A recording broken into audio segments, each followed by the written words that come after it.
제가 예수님의 이름으로 사랑하고 축복합니다.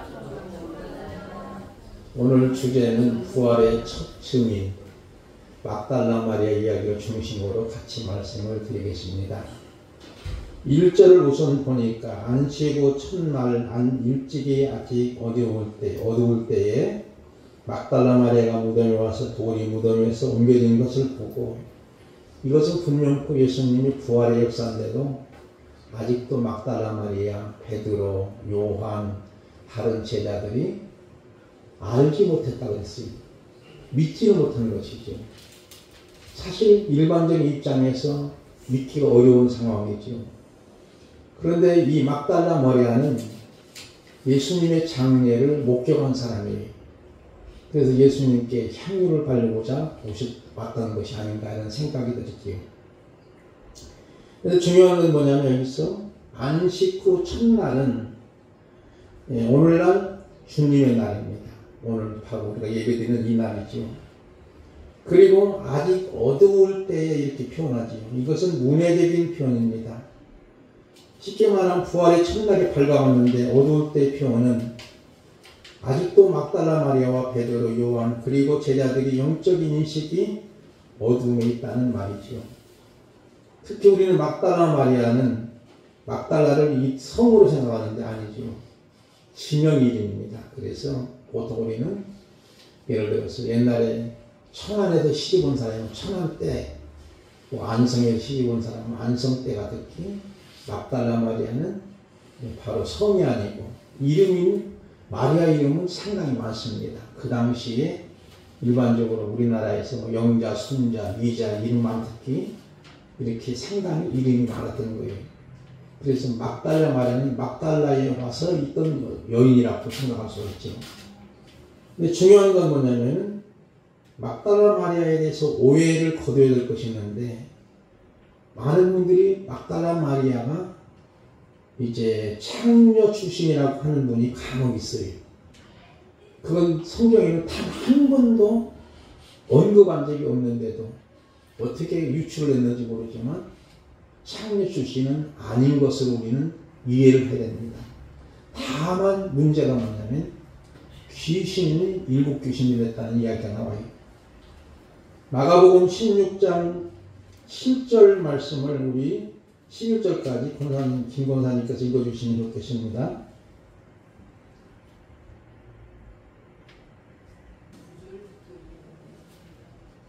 인생을 읽는 거지. 마가복음 16장 9절, 10절, 11절까지. 예수께서 안식후 첫날 이른 아침에 살아나시어 전에 일곱 귀신을 쫓아내었고 막달라 마리아에게 먼저 보이시니, 마리아가 가서 예수와 함께 하던 사람들이 슬퍼하며 울고 있는 중에 이 일을 알리매 그들은 예수께서 살아나셨다는 것과 마리아에게 보이셨다는 것을 듣고도 믿지 아니하니라. 아멘. 여기 보니까 막달라 마리아는 예수님으로부터 일곱 귀신 들였지만 쫓아냄을 받은 사람이지. 그래서 정결한 여인이 된 것입니다. 누가복음 8장 2절 이하에도 같은 내용이 나오는데, 정결한 여인이 되니까 어떤 일이 벌어지냐면 막달라 마리아를 비롯해서 헤롯의 청지기 구사야 요한나 수산나 다른 여자가 함께해서 자기들의 소유로 제자들을 섬기는 거예요. 선교사에게 동참했던 그런 모습이지요. 그래서 우리가 중요한 것은 예수님으로 인해서 예수님을 만나면 정결한 여인이 되고 부활의 첫 증인으로 그를 사용했던 아름다운 모습을 봐야 됩니다. 오늘 핵심은 그거예요. 이런 얘기가 제가 들은 적이 있는데, 어떤 분이 예수 믿기 전이지요. 이제 이혼하고 또 재혼한 겁니다. 근데 어찌다 보니까 이제 신학교를 나와가지고 목사님이 된 거지요. 근데 그 내용을, 그 가정 형편을 그 주변 사람들은 전부 알거든요. 근데 목사님이 됐는데 교회를 시작해야 되는데 도시에서는 시작하기 어려우니까 강원도 산골짜기에 가서 교회를 하게 됩니다. 근데 교회는 어느 정도 부흥이 되는데 발 없는 날이 천리 간다고 그 소문이 어떤 집사님이 알아듣고 얘기를 하는 거예요. 그러다 보니 한 사람 두 사람들이 그 소리를 듣고 한두 사람 속에 빠져나가는 거예요. 점점 좀 교회가 안 되는 거예요. 근데 동네 한 무당이 살다 보면은 그런 일도 있는 것이지. 나라도 교회 나가야지. 그러면서 무당이 교회를 나가는 거예요. 그리고 나서 신실하게 신앙생활에서 무당이 변해서 권사님이 됩니다. 그리고 나서 교회가 다시 회복되는 일이에요. 물론 막달라 마리아와의 적절한 비유는 아니겠지만 그래도 어느 정도 일맥상통하는 부분이 있어요. 일곱 귀신이라는 것은 여러분 잘 알겠지. 완전한 귀신이라는 거예요. 귀신 일곱 마리가 있는 것이 아니고 완전한 귀신 들린 여인이 예수님을 만나고 정결한 영이 되고 선교사에게 함께했고 봉사했고 헌신했던 그런 여인이에요. 그래서 예수님이 그만 십자가에 죽으시고 장사 지내는 건데 그래도 예수님의 시신이라도 보고 싶은 마음이 애절했던 거예요. 그런데 이 여인은 나중에 보니까 부활의 첫 증인이 됩니다. 가장 비천한 여인이라고도 볼 수 있죠. 마치 요한복음 4장에 보면 드린 말씀이지요. 우물가의 사마리아 여인이 예수님을 만나요. 근데 예수님이 사실 의도적으로 만나라는 거예요. 유대인들은 사마리아 성을 거치지 않습니다. 대부분이 갈릴리 도를 가기 위해서는 우회를 하든지 좌회를 하든지 해서 사마리아 사람과 상종하기 싫으니까 거치지 않고 가는 예수님은 제자도 같이 의도적으로 사마리아로 지나가면서 그 사마리아는 쉽게 말하면 도입니다. 우리나라로 말하면 유다도 또는 사마리아도 갈릴리 도인데 의도적으로 지나가면서 그 여인을 우물가에서 만나고 여러 가지 논쟁이 있었는데 예비 문제가 해결되니까 예수님을 알아보는 거예요. 메시아인 것을 알아보는 거예요. 그리고 나서 이제 예수님을 만난 것을 복음을 증거하는데 어떻게 증거하느냐면 내가 만난 예수님을 와 보라 하는 거예요. 내가 만난 예수님을 와서 보라는 거예요. 커베르시 와서 보라. 그런데 동네 사람들이 이 여인이 부정한 여인이고 정결지 못한 여인이고 남편 탓을 두었어도 제 남편이고 현재 있는 남편도 제 남편이 아닌 상당히 부정한 여인인데도 그 말을 듣고 동네 사람들 모여서 예수님을 믿게 되는 역사들이 일어나는 모습이에요. 그거 마찬가지죠. 그런 얘기죠.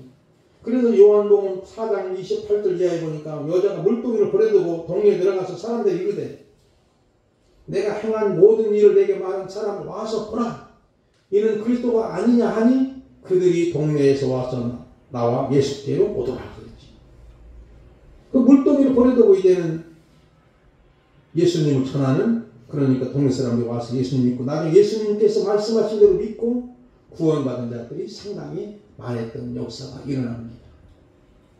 오늘 본문에 들어가 보겠습니다. 한번 다시 한번 우리가 한번 1절부터 8절까지만 한번 교독해 볼까요? 1절부터 8절까지 팩트만 정리하고 본론으로 들어가겠습니다. 1절 제가 봅니다. 안식 후 첫날 일찍이 아직 어두울 때에 막달라 마리아가 무덤에 와서 돌이 무덤에서 옮겨진 것을 보고 시몬 베드로와 예수께서 사랑하시던 그 다른 제자에게 달려가서 말하되 사람들이 죽은 무덤에 가져갔다 어디로 줬는지 우리가 알지 못하겠다니.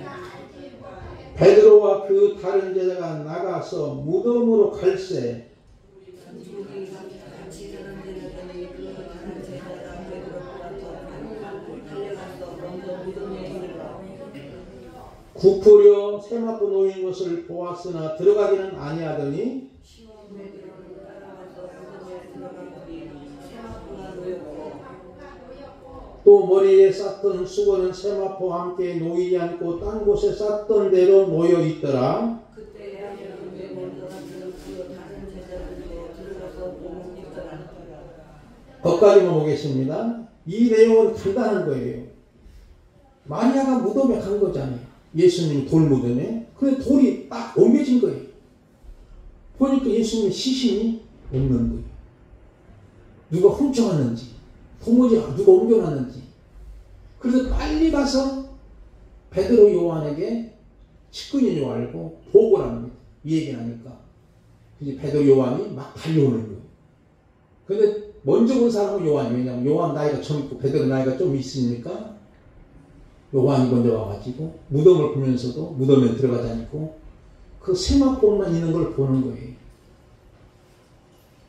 그리고 이제 베드로도 보고, 베드로는 좀 성격적으로 왕이다 성격이 있으니까 무덤에 들어가서 실제 들어가서 확인 다 해보는 거예요.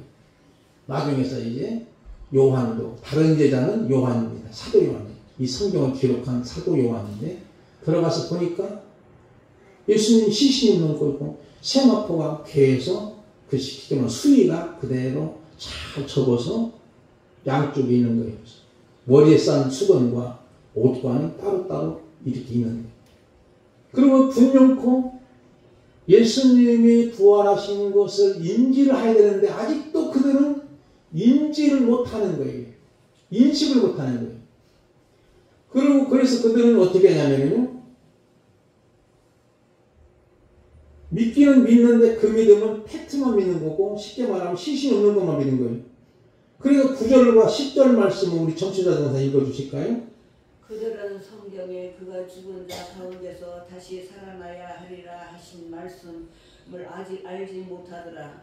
이에 두 제자가 자기들의 집으로 돌아가니라. 알지 못하니까 자기 집으로 그냥 쏙 들어가는 거예요. 만약에 예수님이 부활하신 주님을 만났다면 그들은 기뻐 뛰며 정말 환희가 넘쳐야 되는데 그러지 못한 안타까움이니까 예수님 시신이 없는 걸 시신 찰생하고 하지도 않고 그냥 집으로 가는 거예요. 그만큼 그들이 영적으로 어두운 것을 표현하는 문해적인 표현이 아직 어두울 때 이렇게 표현하는 거예요. 그런데 막달라 마리아는 어떻게 하는 거죠? 11절과 14절까지 한번 우리 차연성 원장 읽어주실까요? 마리아는 무덤 밖에 서서 울고 있더니 울면서 구부려 무덤 안을 들여다보니 흰옷 입은 두 천사가 예수의 시체 누웠던 곳에 하나는 머리편에 하나는 발편에 앉았더라. 천사들이 이르되 여자여 어찌하여 우느냐. 이르되 사람들이 내 주님을 옮겨다가 어디 두었는지 내가 알지 못하나이다. 이 말을 하고 뒤로 돌이켜 예수께서 계신 곳을 보았으나 예수이신 줄 알지 못하였더라. 예수이신 줄 알았다, 몰랐다. 알지 못한 거. 아직까지도 예수님이 직접 나타나셨는데도 그냥 엉엉 울기만 하는 거. 누가? 막달라 마리아. 그래서 예수님이 15절 말씀 볼까요? 우리 15절 말씀은 김학순 원사님 읽어주시고 조금 길지만 한 절만 보시면 됩니다. 예수께서 이르시되 여자여 어찌하여 울며 찾느냐 하시니 마리아가 그가 동산 집이 있는 줄을 알고 마리아로 이르되 주여 당신이여 우리가 옮겼는가 어디 뒀는지 내가 알지 못 내게 이르소서. 그렇지 그리하면 내가 가져가리라. 아멘. 주님이 분명히 여자여 어찌하여 울면 누구를 찾느냐. 주님이 직접 말씀하시는 거예요. 사실은 예수님은 시신이 없는 것은 너무나도 안타까운 것이지요. 우리가 일반적으로 애절한 모습이죠. 안타까운 모습이죠. 그러니까 엉엉 울 수밖에 없는데 여자여 어찌하여 울며 누구를 찾느냐. 마리아가 그가 예수님을 갖다가 동산직인 줄 알았다. 여기에는 상당한 의미가 있습니다. 동산은 에덴 동산에 신라관을 가서 의미하는데 예수님이 동산직인 것은 신라가 됐던 에덴 동산의 회복을 의미합니다. 그래서 예수님이 에덴 동산 회복하는 것은 뭐냐면 아담이 범죄한 후에 에덴 동산에서 추방당한 에덴 동산은 사라지게 됩니다. 그런데 그 에덴 동산은 천국을 의미하는데 다시 천국을 세우기 위해서 예수님은 하나님은 성막을 지켜야 하고 성막에서 성전으로 되고 성전이 바로 예수 그리스도의 몸인 줄 믿으시기 바랍니다. 따라서 예수님 안에 있을 때만이 천국의 삶이 이루어지고 그것이 바로 하나님의 나라의 삶을 의미하는 거예요. 그러므로 기독교 총체는 예수 그리스도예요. 하나님의 나라가 바로 예수님인 거예요. 이것을 보여주고 있는 거예요. 그런데 주여라는 말을 붙이지요. 누가? 막달라 마리아가.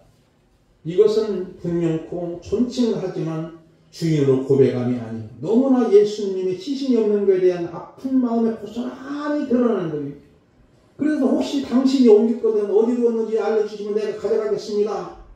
사실 시신을 여성 혼자 옮길 수도 없는 거죠. 남성도 가능하기 어려운데 아직도 영안이 열리지 않은 마리아를 향해 주님은 뭐라고 말씀하냐면은 16절, 17절, 18절까지 우리 박서영 목사님 한 16절은 우리 권현희 원사님 읽어주시고 17절, 18절은 우리 박서영 목사님 읽어주시면 고맙겠습니다.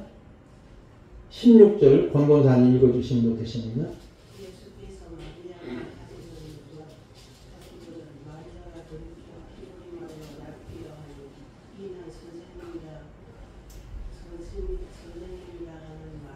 아멘. 여기 보니까 마리아야 하시거늘 분명히 이름을 불렀잖아요. 그러면 마리아의 이름을 불렀을 때 마리아가 영적인 눈이 조금이라도 떴더라면은 부활하신 주님을 금방 알아차리는데 아직도 그냥 선생님 그렇게 부르는 거예요. 선생님이라고 하는 거예요. 그때 주님은 다시금 17절, 18절까지 보면서 믿음을 부르는 내용이 나옵니다. 우리 박세인 집사님께서 읽어주시면 되겠습니다. 예수께서 이르시되 나를 붙들지 말라. 내가 아직 아버지께로 올라가지 아니하였노라. 너는 내 형제들에게 가서 이르되 내가 내 아버지 곧 너희 아버지 내 하나님 곧 너희 하나님께로 올라간다 하라 하시니 막달라 마리아가 가서 제자들에게 내가 주를 보았다 하고 또 주께서 자기에게 이렇게 말씀하셨다 이루니라. 아멘. 감사합니다. 자, 이 말씀은 조금 어려운 말씀이지만 제가 잘 설명드릴게요. 17절 말씀은 나를 붙들지 말라는 것은 예수님의 육체적인 것을 붙드는 것을 의미하는 것이 아니고 물리적으로 다만 나를 육체적으로만 인식하지 말라. 무슨 뜻이냐면 이제 부활하신 몸으로 영화로운 몸이라는 거예요. 육체적으로만 보지 말라. 인식하지 말라. 아직 아버지께 올라가지 아니었기 때문에 내가 올라가게 되면 승천하게 되면 성부 아버지께서 약속하신 대로 성령을 보내주시겠다는 말씀이거든요. 그러면 그때서 이제 마리아가 부활하신 주님을 깨닫게 되는 줄 믿습니다. 자, 그럼 여기서 우리는 믿음이라고 하는 것은 금방 믿어지는 것이 아니라는 거예요. 또 내가 믿고 싶어서 믿는 것이 아니고 에베소 2장 8절 말씀처럼 믿음은 하나님의 선물입니다. 믿음을 불어넣기 위해서 여러분 우리 주님은 작업을 하시는 거예요. 여러분도 마찬가지예요. 우리의 신앙의 성숙의 단계, 성장의 단계를 보면은 내가 만들어가는 믿음이 아니고 하나님이 만들어가는 믿음. 그래서 시몬을 베드로로 만드시고 사울을 바울로 만드시고 야곱을 이스라엘로 만드시는 것은 하나님의 열심입니다. 여러분도 마찬가지예요. 그러게 우리가 구원받은 것은 내가 잘나서 똑똑해서 잘돼서 구원받은 것이 아니고 하나님의 전적인 믿음의 선물인 줄 믿으시기를 바랍니다. 그래서 막달라 마리아 7 귀신 들렸던 여인인데도 부활하신 주님을 첫 번째로 목격하는 거예요. 그리고 나서 이제는 어떻게 해야 봅시다. 막달라 마리아가 가서 제자들에게 내가 주를 보았다 하고 따라합시다. 내가 주님을 보았다 하고 또 주께서 자기에게 어떻게 말씀하셨다 이르니라. 주님이 말씀하신 것까지 이제는 부활의 주님을 증거하는 거예요. 부활하신 주님을 증거하는 첫 번째 여인이 되는 거예요. 여러분, 중요한 걸 볼까요? 그 당시 사회적인 통념으로는 어린아이나 여인들에게는 증언자가 못 되는 거예요. 이번에 탄핵 심판의 이런 과정을 보니까 증언들 하자서는 선서하고. 근데 그 당시는 여인이나 아이들은 증언자로 세우지를 않는 거예요. 그런데 하필이면 예수님은 왜 여인인 막달라 마리아를 증언자로, 그것도 첫 번째 증인으로 세우시는 모습은 뭘까요? 그 당시 잘못된 사회적인 통념을 깨뜨리고 아무리 낮고 차는 사람이라도 누구든지 진실하게 믿으면 부활의 증인으로 삼으신다는 거예요. 부자, 유력한 자들만이 믿고 예수님의 증인자가 되는 것이 아니라 주님은 이 땅에 오시면 누구든지 믿으면 다 증인의 자격이 있다고 하는 말씀이에요. 저와 여러분도 마찬가지예요. 믿기만 하면 누구든지 구원받고 구원받은 자가 예수님의 증인으로 설 수 있다고 하는 거예요. 여러분이 아브라함, 믿음의 조상 아니겠습니까? 아브라함을 부르실 때 아브라함에게 영적으로 막 충만하고 영적으로 정말로 좋은 상태, 충만한 상태였을까요? 아니에요. 자기 아버지가 데라인데 데라는 무엇을 해서 먹고 산 사람이냐면 우상을 만들어서 먹고 산 사람이에요. 쉽게 말하면 우상 만드는 공장장, 사장님이에요. 근데 그 밑에서 일했던 아브라함은 역시 우상을 잘 팔리기 위해서 우상을 섬기는 가정인 거예요. 영적으로 전에 충만해가지고 아브라함 불러가지고 창세기 1장, 12장 1절 2절이라는 말씀을 한번 볼까요? 우리 김재훈 목사님 조금 늦게 오셨지만 한번 읽어주시면 좋겠습니다. 인생글에 있습니다. 여호와께서 아브라함에게 이르시되 너는 너의 고향과 친척과 아버지의 집을 떠나 내가 내게 보여줄 땅으로 가라. 내가 너로 큰 민족을 이루고 내게 복을 주어 내 이름을 창대하게 하리니 너는 복이 있다. 너를 축복하는 자에게는 내가 복을 내리고 너를 흉내하는 자에게는 내가 저주하리니 땅의 모든 족속이 너로 말미암아 복을 얻을 것이다 하신지라. 아멘. 보세요. 아브라함을 부르시고 아브라함아 내가 너를 본토 친척 아버지 집을 떠나라. 그러면 너에게 복이 될지라.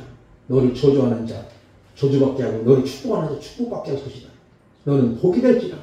이렇게 말씀하는 거예요. 그런데 엄청난 놀라운 축복이에요. 그리고 그대로 떠나는 거예요. 아비집 떠나는 거예요. 본토 친척 집을 다 떠나고 그냥 무작정 하나님 떠나는 곳이 떠나라고 하니까 지쳤다고 가라고 하니까 간 거예요. 믿음을 불어넣기. 그래서 처음에는 아브라함이라고 습자입니다. 그런데 아브라함, 열국의 아비로 바꿔주는 거죠. 모세를 부를 때도 모세는 우리가 너무나 잘 아는 대로 강에서 건진 거예요. 갈대상자에 있는. 근데 바로의 공주의 딸이 바로의 공주 그 갈대상자의 어린아이가 새근새근 있는 모습을 보고 건져가지고 양자로 삼는 거예요. 양아들을 삼는 거예요. 그리고 그 당시에 애굽 나라의 바로 왕이면 최고의 권력자고 세계를 제패한 무려 도만 127도가 넘는 엄청난 나라의 실권자예요. 왕이 황제예요. 그래서 바로는 신적인 존재에 있었어요. 근데 공주의 아들로 성장하기 때문에 왕자예요. 왕자로서의 왕궁에서 최고의 영재교육을 받는 거예요. 그래서 애굽의 문화와 정치와 예술과 모든 것을 통달합니다. 그때 나이가 40세. 그때는 어느 정도 실력이 있겠지. 상당히 똑똑하기도 하고.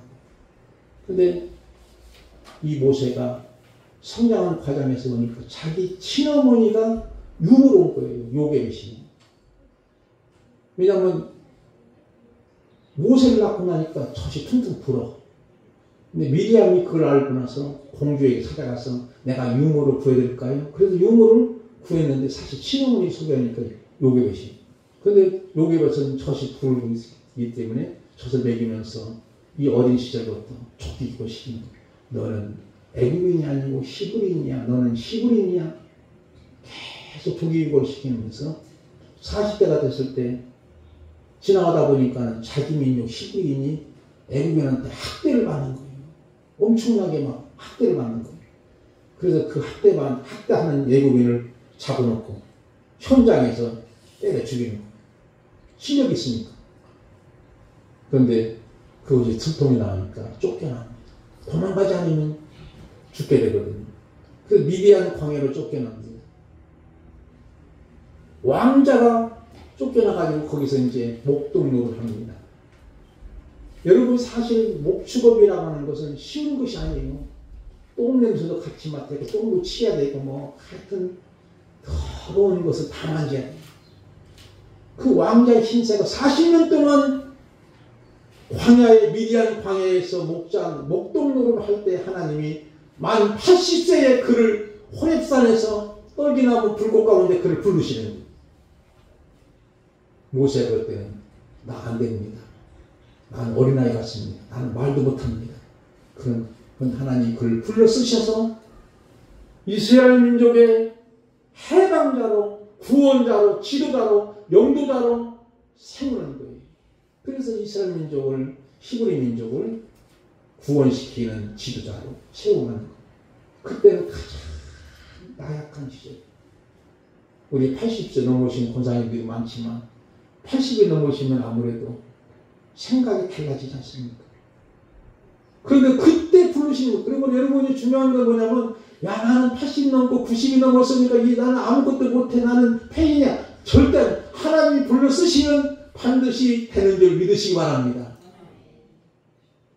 연약한 우리일지라도 나약한 우리일지라도 막달라 마리아 귀신 이랬던 여기일지라도 주님이 그를 고쳐 쓰시고 첫 번째 부활의 정의로 그를 세우신 것처럼 우리도 세워주시는 줄 분명히 믿습니다. 우물가의 사마리아 여인 정말 부정한 여인이잖아요. 동네 사람들이 손가락질하는 여인이에요. 그래서 물 길러 갈 때도 대낮에 가는 거예요. 아침에 가면 사람들 만나기가 싫으니까. 손가락질하니까. 아니 저 여자가 왜 왔어? 저 나쁜 년이 왜 왔어? 이렇게 했을 거 아니에요. 그러니까 대낮에 물 길러 가다가 주님을 일부러 만나는 거예요.